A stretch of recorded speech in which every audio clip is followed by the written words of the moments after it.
Introducing the LipiScan from Tier Science.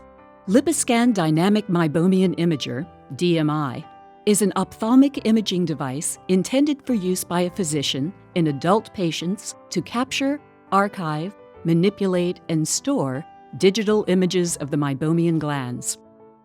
LipiScan labeling information, including the contraindications, warnings, precautions, and potential adverse effects, is available at the end of this video and in the LipiScan DMI instructions for use. If you have any questions, please contact your local representative. In this short video, we will review device setup, safe and effective use, device labeling.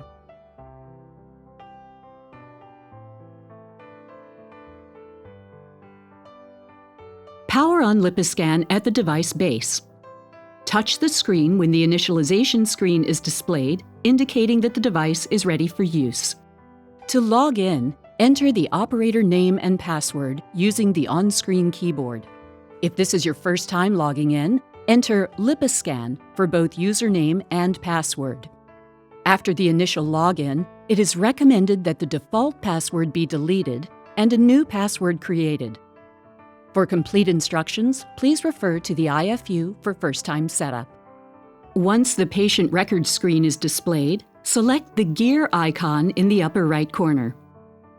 Choose Operator Setup to add additional usernames and to set or change passwords. It is recommended that practice information, time and date, and network connections are set up from the main admin screen. A full list of setup options is covered in the LipiScan instructions for use. To exit the patient record screen, press Close. You are ready to enter patient information. For an existing patient, select the name on the patient record screen, or enter the patient ID or name in the search field and select the desired patient record from the list. For a new patient, select Add Patient. Enter the patient's information and save. The patient record must include a patient ID or last name, first name, and date of birth. Once the Capture View screen displays, select New. Before beginning imaging, disinfect the forehead and chin rest and the handheld near-IR lid everter with 70 to 90% concentration isopropyl alcohol. Inspect the patient contact surfaces of the lid everter to ensure they are smooth and intact before using to evert the patient's eyelids. Position the patient properly into the chin and forehead rest. Position the chin in opposite direction of the eye being imaged, to the right for the left eye and to the left for the right eye. Align the temporal canthus with the marks on the side of the forehead rest by spinning the fluted roller. Also, verify that the patient's eye is in line with the vertical alignment above on the forehead bar. The upper and lower eyelids are imaged separately. Touch the Magnify View icon for each in the applicable quadrant on the gland image capture screen. A warning message will appear if the patient is positioned incorrectly in the chin rest. To image the lower eyelid, place the lid everter on or slightly below the lashes. While maintaining contact, pull the lid down and then roll the lid everter slightly inward and upward. Make sure that the meibomian glands are visible over the entire nasal to temporal length of the eyelid. Center the image of the everted eyelid by touching the desired location on the screen or by using the on-screen controls. Focus the image by pressing the target icon on screen. If needed, press the on-screen fine focus controls until the image is clear. Ensure image quality by toggling between the reflected IR and trans-IR images. When a clear image is confirmed, select the camera button.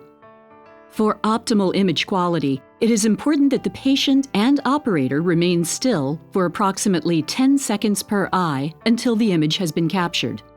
A blue border will appear until the image capture is completed. Make sure that the operator's hand does not obstruct the lid, block the camera, or interfere with the illuminator's light path. Once the image is captured, review the gland image quality of both reflected and trans-IR views. If the image shows partial lid eversion, or is blurred, poorly centered, obscured, or washed out, select the trash can icon to delete the image. Repeat the steps to recapture the image. Select the notepad icon to add notes to the exam. To image an upper eyelid, click on the Magnify View icon in the applicable quadrant. Evert the upper lid using your preferred technique. Note that the lid everter is not used to image the upper eyelids. Center, focus, and capture an image by using the same on-screen steps as the lower eyelid. Once all required images have been captured, press Analyze to save the images. Patient images are always available by selecting All Exams in the patient's history. Review a patient's gland images on the Capture View screen. Drag and drop the desired images from the list to the sides of the screen marked Drop Here. Touch the image again to display the Review Gland Images screen and toggle between the different images as desired. Expand the selected image by selecting the full screen icon in the lower right corner of each image, and use the touch screen to zoom. The three types of images that are provided include reflected IR image, the trans IR image, merged image. The reflected IR for both upper and lower eyelid gland images reflects the infrared light and will appear white, with the space in between the glands appearing dark. The trans IR image is only for the lower eyelid gland images when using the lid everter. The glands will appear dark, and the spaces between the glands will be white. The merged view is for the lower eyelid images and combines the reflected IR and trans IR images. The glands will be white, isolated against a dark background. Export saved images by pressing the Export icon located in the middle of the screen towards the bottom, or print images at any time. Make sure to log out when the device is not in use. Power off LipiScan overnight to allow the device to cool down. The device does not need to be powered off between patient examinations during the day. A complete troubleshooting guide and all operational system messages are detailed in the LipiScan instructions for use. The following is important labeling information for LipiScan. This information is also provided in the LipiScan DMI instructions for use.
If you have any questions, please contact your local representative. This information will help you to begin using LipiScan. As always, we are here to help. If you have questions or need assistance, please contact your local representative.